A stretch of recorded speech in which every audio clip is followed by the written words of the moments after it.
Sempre é tempo de estudar a Palavra de Deus. Estou de volta e vamos dar continuidade ao que a gente tem estudado. Eu espero que realmente esteja ajudando você a ter uma visão mais panorâmica dos livros da Bíblia e a partir daí então você já pode ter uma compreensão melhor daquilo que você lê.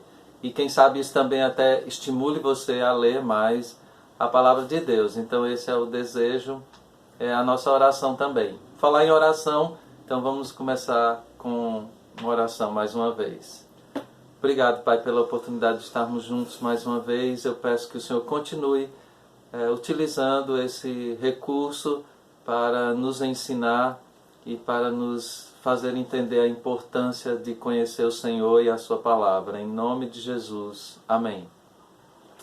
Ok, nós finalizamos ontem os livros proféticos maiores e hoje vamos dar início aos livros proféticos menores. E como são 12 livros de profetas menores, então eu estou dividindo em 4 grupos. Tá? Então, cada dia a gente estuda 3 desses livros.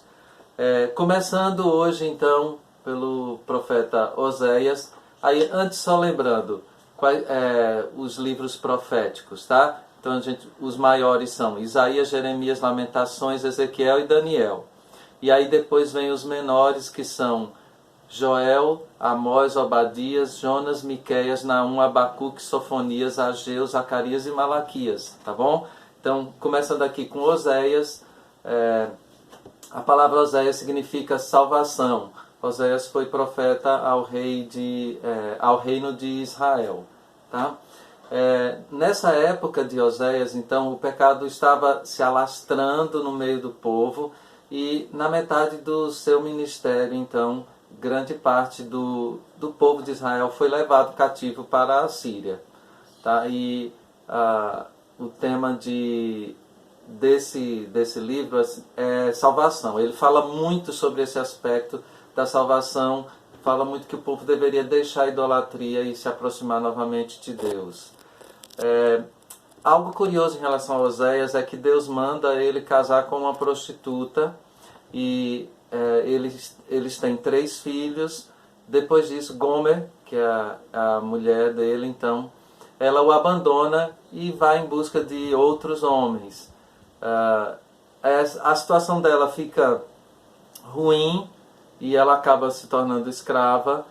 E ele vai e a compra no mercado de escravos porque ele a amava. Então toda essa história de Oséias e sua esposa, da vida real, faz uma analogia e uma aplicação para o relacionamento do povo com Deus. Então nessa época. Então a gente pode lembrar disso também, que apesar do pecado que nos escraviza, então Deus é aquele que através de Jesus vai lá e nos compra do mercado de pecado de escravos e nos traz de novo a uma vida livre da escravidão. Tá? Então, aqui o tema, o amor de Deus por Israel, exatamente pensando naquilo que eu acabei de falar, é a palavra-chave retorno, e esse verso muito interessante, 4:6, que diz: meu povo foi destruído por falta de conhecimento. Isso deve realmente chamar nossa atenção para a importância de conhecer a Deus cada vez mais, para que a gente possa fazer a vontade dele e se dar bem na nossa vida. Tá? Outro versículo muito importante, conhecido de Oséias é: conheçamos e prossigamos em conhecer ao Senhor. Então que essa seja a nossa prática mesmo. Aí depois vem Joel, que significa Jeová é Deus. Ele foi profeta para o reino de Judá.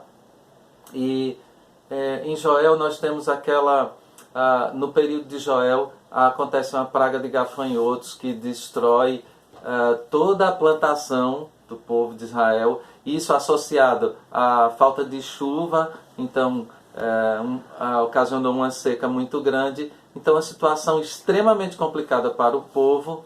E Joel então fala para o povo que tudo aquilo é julgamento de Deus por causa dos seus pecados. E a mensagem de Joel é que eles se voltem para Deus novamente. E Joel lembra então a expectativa do dia do Senhor, a partir do capítulo 2, que é um texto conhecido nosso, que fala sobre aquilo que acontece lá em Pentecostes, em Atos.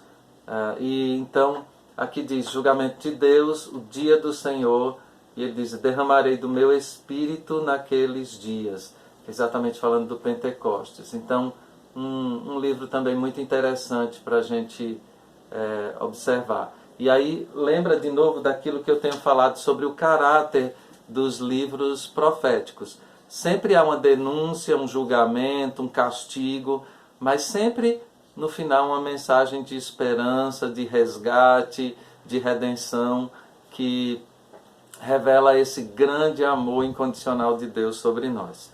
Finalmente, Amós, que significa levar a carga, e Amós foi profeta para o reino de Israel.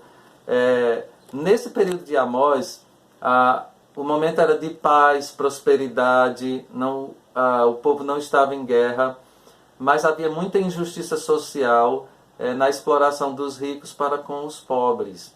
Por isso que o tema de Amós é justiça social, e ele vai denunciar isso. Tá? Palavra-chave julgamento também, e ele diz, por isso eu os castigarei por causa de todas as suas maldades. Tá? Então, observe que também Deus não está alheio ao que acontece no meio do seu povo. Deus vê todas as coisas e ele, no momento certo, ele julga tudo isso. Os capítulos 1 e 2 trazem advertências ao povo, chamando a atenção e revelando o pecado deles. Os capítulos 3 a 6 são sermões a respeito do próprio povo, e os capítulos 7 a 9 de Amós trazem visões a respeito do futuro de Israel. Quando Deus vai revelando essas visões a Amós, ele pede então que Deus não faça aquilo que ele está prometendo, e Deus finalmente desiste de fazer de julgar naquele momento, mas finalmente na última visão do cesto cheio de frutos de verão, então ele diz, não, agora vai ser assim mesmo. E o cesto de frutos revelam que como eram frutos de verão, então eles já estavam maduros e logo iriam apodrecer. Então Deus estava ali através disso, avisando o povo do julgamento iminente. Tá? Então mais 3 livros que você pode ter uma pequena visão a respeito deles, a mais, para que você possa entender melhor a leitura desses livros. Tá? A tarefa de hoje é a seguinte: você vai escolher no livro de Oséias ou o texto capítulo 4, 6, que fala que o meu povo está sendo destruído por falta de conhecimento, ou Oséias 6, 3, que fala, conheçamos e prossigamos em conhecer ao Senhor. Queria que você fizesse um pequeno comentário a respeito de um destes versículos, ou 4, 6, ou 6, 3, de Oséias, tá bom? Então faça um pequeno comentário a respeito daquilo que você entendeu desses versículos, tá bom? E aí a gente se vê de novo amanhã em mais um vídeo, lembrando que sempre é tempo de estudar a Palavra de Deus.